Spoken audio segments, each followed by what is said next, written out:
A percepção de riscos é uma junção de muitos fatores, consequências antecipadas. O que acreditamos que acontecerá a seguir? Estamos otimistas de que nossos planos serão positivos? Claro, nós tendemos a acreditar que o nosso caminho é o caminho certo. Se eu vou usar um moedor sem minha proteção para os olhos e não acredito que algo vai entrar em meus olhos, é improvável que eu resolva esse problema. Se eu trabalho em uma cultura onde ninguém me impedirá de fazer essa tarefa perigosa, não me surpreenderia que fizesse o perigoso para economizar tempo ou ficar mais à vontade. Se a maneira segura de fazer o meu trabalho é ir até a sala de ferramentas para obter a ferramenta necessária e a pessoa de ferramenta nunca está lá, e não consigo encontrar o meu supervisor para pedir a ferramenta, é provável que eu veja o custo para resolver esse problema como muito grande e vou usar a ferramenta errada. Minha recompensa é que eu economizei algum tempo e consegui terminar o trabalho. Experiências passadas. Eu fiz isso por 30 anos desta maneira. Todos nós já ouvimos ou lemos esta declaração. A situação muda e o número de anos muda, mas a realidade é a mesma. Fazendo a tarefa e sendo bem-sucedido, em que solidifica a nossa opinião de que é o caminho certo para fazer o trabalho. Se estivermos correndo riscos terríveis durante todos esses anos e não sentimos as consequências negativas, a situação está reforçando nossa visão ou risco, ou em alguns casos, a falta de risco. Mesmo que a tarefa possa ser muito arriscada, nós nos ensinamos a acreditar que é segura, torna-se a maneira normal e aceita de fazer o trabalho. Confiança. A confiança de que minhas habilidades, conhecimento e treinamento são suficientes para fazer o trabalho sem consequências negativas para mim, aumenta minhas chances de ver a tarefa como segura. Quando estamos gerenciando a segurança, precisamos ter essas discussões. Quais são nossas percepções de risco e como elas estão afetando o nosso comportamento? Você pode descobrir que há muitas coisas que podemos melhorar e que nossa percepção de risco não corresponde aos perigos reais. A psicologia da percepção de risco. Vamos entender por que certos perigos parecem mais perigosos que outros. 2 acidentes ambientais em diferentes partes do mundo, juntamente com a mídia e a reação do público a eles, ilustraram dramaticamente alguns dos princípios psicológicos básicos da percepção de risco. Em 2010, o derramamento de óleo da Deepwater Horizon enviou milhões de galões de petróleo para o Golfo do México. Em 2011, a usina nuclear de Fukushima Daiichi, no Japão, danificada após um terremoto devastador e um tsunami, vazou radiação para a atmosfera. Esses incidentes dominaram a cobertura de notícias durante semanas e criaram ansiedade generalizada, mesmo em pessoas que moram a quilômetros de distância e não foram diretamente afetadas. Por exemplo, as notícias de que as pílulas de iodeto de potássio poderiam ajudar a prevenir o câncer de tireoide induzido por radiação provocaram a corrida às farmácias nos Estados Unidos, mesmo quando não havia evidência de aumento de exposição à radiação. Fatores que afetam a percepção. Percepção de risco raramente é inteiramente racional. Em vez disso, as pessoas avaliam os riscos usando uma mistura de habilidades cognitivas, pesando as evidências, usando raciocínio e lógica para chegar a conclusões, e avaliações emocionais, intuição ou imaginação. Depois de analisar a pesquisa, o especialista em riscos, David Hopek, identificou 14 fatores específicos que afetam a percepção do risco.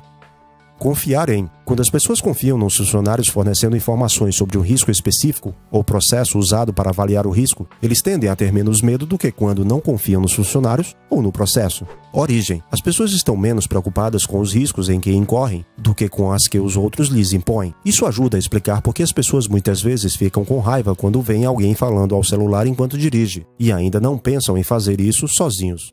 Ao controle. O controle percebido sobre os resultados também é importante. Isso ajuda a explicar por que alguém não tem medo de dirigir um carro, mesmo que acidentes automobilísticos matem milhares de pessoas a cada ano, mas pode ter medo de voar em um avião porque não tem o controle dele. Natureza. Os perigos na natureza, como a exposição ao sol, são percebidos como relativamente benignos, enquanto os danos causados pelo homem, acidentes nucleares ou ataques terroristas, são mais ameaçadores. Escopo. Eventos cataclísmicos, capazes de matar muitas pessoas ao mesmo tempo, são mais assustadores do que as condições crônicas, que podem matar tantas pessoas, mas durante um período mais longo. Isso ajuda a explicar por que um tsunami ou um terremoto parece mais assustador do que doenças cardíacas ou diabetes.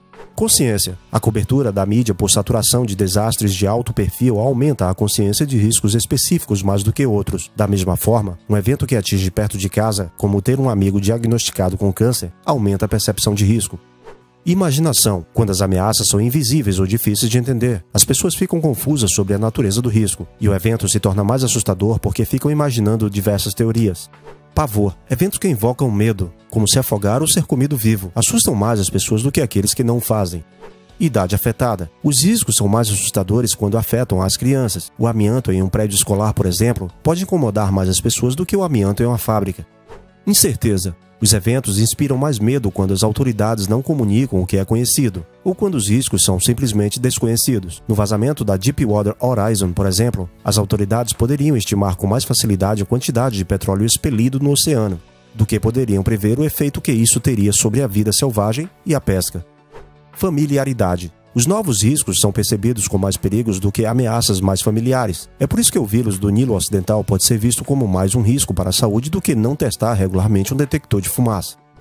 Especificidade. As vítimas identificadas publicamente evocam uma reação emocional maior do que aqueles que permanecem sem nome e sem rosto. Impacto pessoal. Os riscos que afetam pessoalmente as pessoas são mais assustadores do que aqueles que afetam estranhos. Fator de diversão. Engajar-se em comportamentos de risco pode não parecer assim se envolver prazer. Alguns exemplos são drogas, sexo inseguro e esportes de alto risco. Empresas precisam entender que o fator humano é o principal motivo que pode contribuir em um acidente. Os programas de segurança nos últimos anos têm voltado sua atenção à gestão de riscos e perigos relacionando e incorporando uma maneira mais participativa do trabalhador, porque ele é que tem a autoridade de escolher como trabalhar e até de se recusar. Uma forma muito eficiente que tem contribuído para a redução de acidentes e aumento da percepção de riscos são os programas de identificação de riscos, onde o empregado identifica um risco e registra junto à empresa. A forma como esse programa funciona e as maneiras pelas quais pode se tornar um fracasso ou um sucesso é um assunto à parte para outro vídeo devido à sua complexidade. Um programa deste bem implementado traz benefícios concretos. Mas e você? Isso mesmo, você já exercitou sua percepção de riscos hoje?